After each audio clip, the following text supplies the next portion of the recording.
Ежегодное собрание, или по-другому августовская конференция учителей, на этот раз была организована в образовательном комплексе номер 29. Гостям были показаны достижения ведущих учебных заведений Бишкека.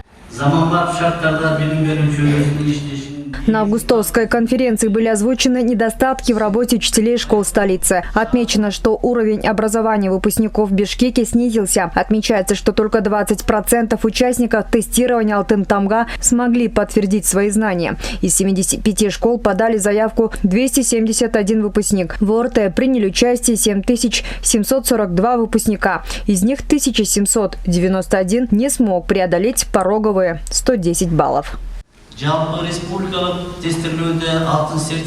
В чем причина? Это проблема, над которой должен задуматься и сделать соответствующие выводы каждый директор школы, районные и городские управления образования.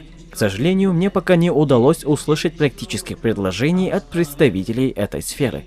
Градоначальник предупредил директоров школ о запрете на сбор денежных средств от родителей и учеников на нужды школы, отметив, что не допускается сбор денег путем влияния на родителей учащихся, в том числе принуждение через моральное и психологическое давление. Абдыкадыров также рассказал, какая ведется работа по ремонту зданий школ столицы. Кроме того, в соответствии с указом президента, средства на ремонт государственных общеобразовательных организаций и приобретение необходимых предметов будут выделены из государственного бюджета.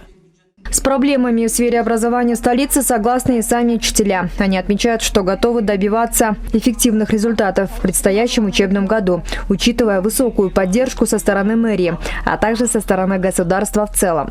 Мы можем говорить о том, что есть причины для того, почему так оказалось. Это, конечно, переполненные классы.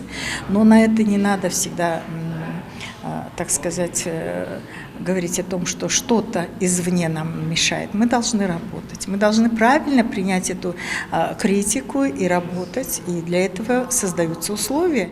Также на конференции было отмечено, что из городского бюджета школам и детским садам предоставляется 635 дополнительных штатных единиц для улучшения сферы образования. Однако и в этом направлении работа ведется слабо, заявил Абдыкадыров.